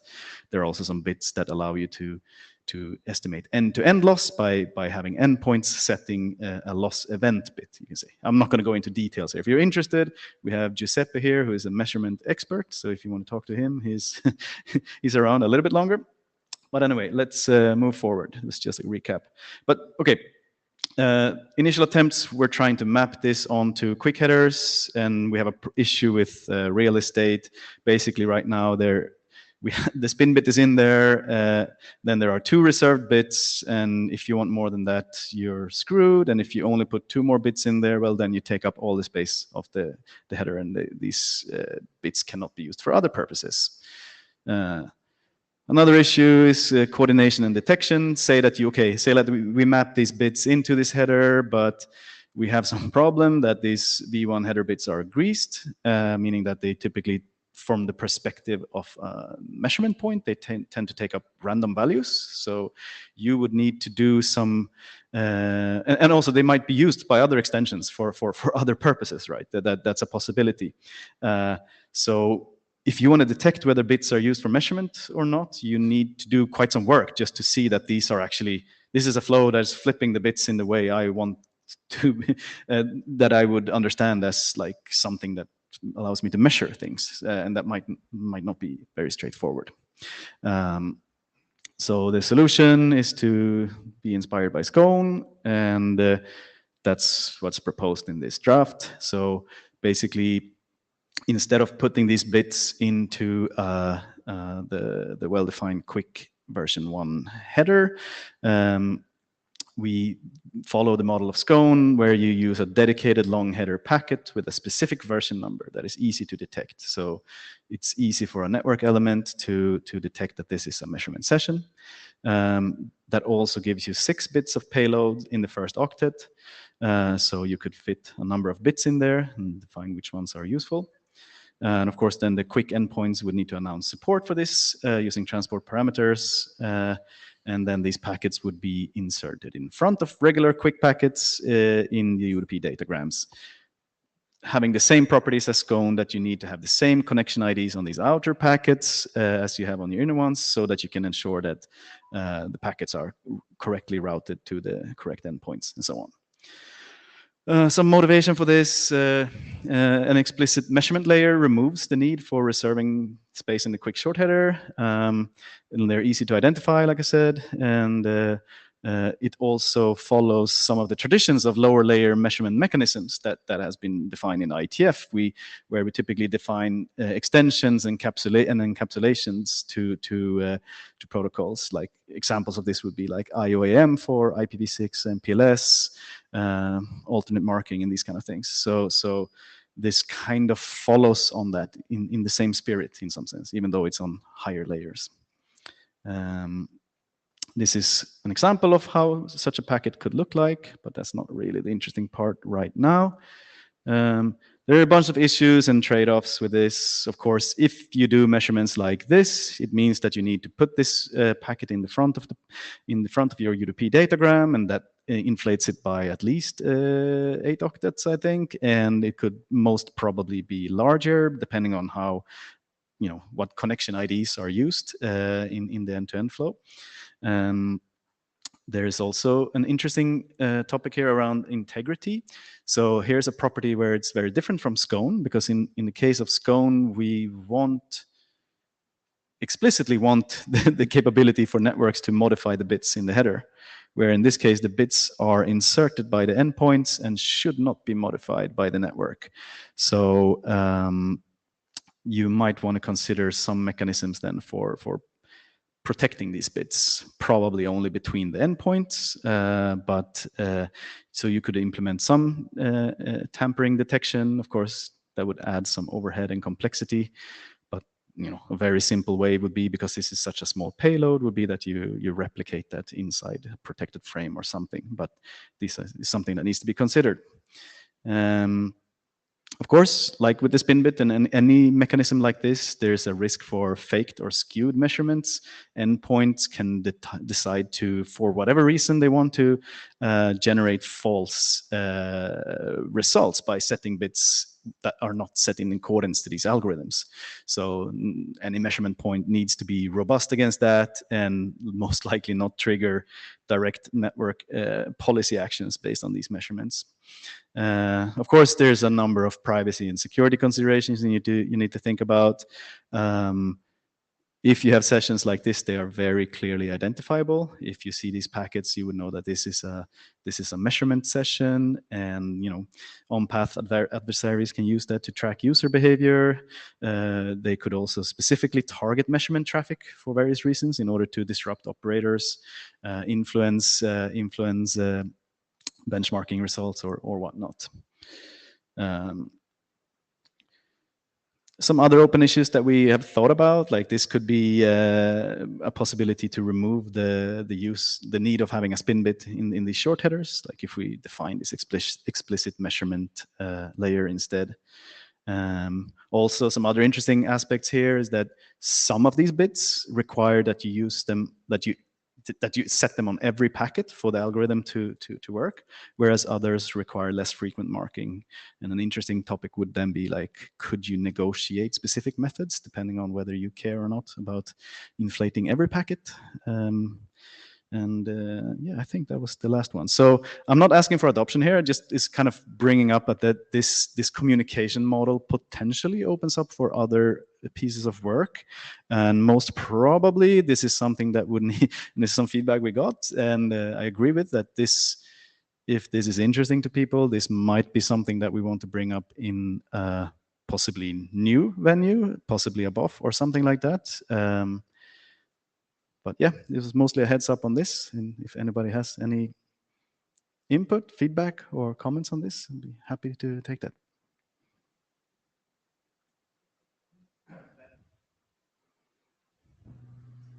Pat in the queue. So the same feedback you got from me before, only now with a visual aid. I think we really don't need to have this come out again unless there's enough interest in the community to actually run a BOF. Because I think at that point we might have more than one use case to discuss, and the set of concerns would get the right people in the room. Yep. I agree with Brian. I did say in the quick chat that SCONE itself would not have flown years ago, and the fact that it is getting authentic consideration now means that people may be willing to work on this. But I also remember spending 18 months of my life trying to get the spin bit through and then finding that nobody used it. So defining this and finding a way to deploy it are going to be challenging. Yep. And I want to encourage anybody who's interested in following up on it to prepare themselves for quite a bit of time. That's a very good point. Thank you. Any other feedback?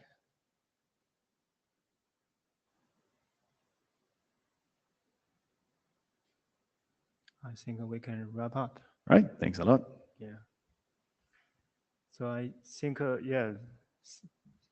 So Brian, you. Yeah, I wanted to come back to some of the conversations we were having about applicability and manageability.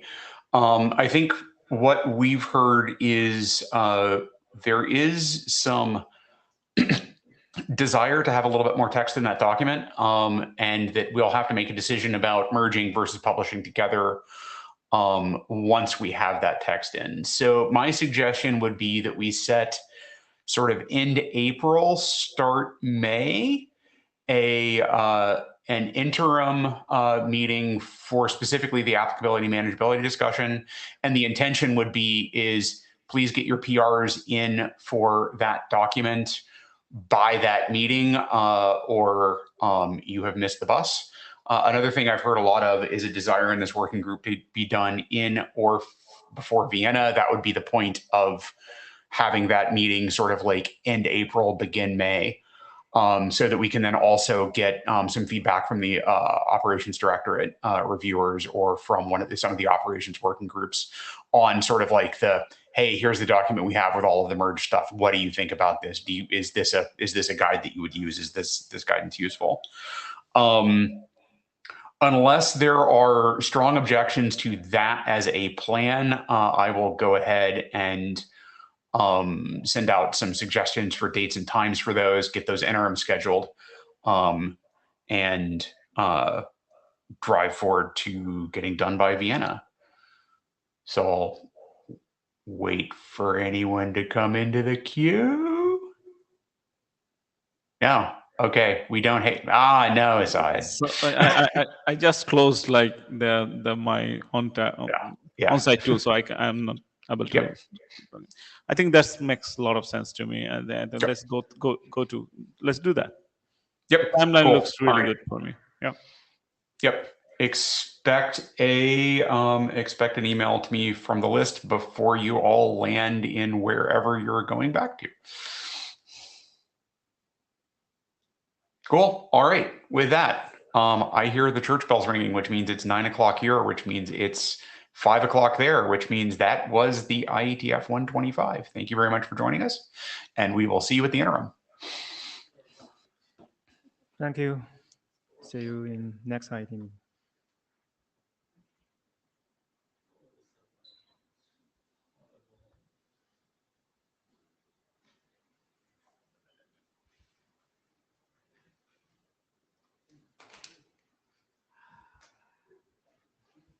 From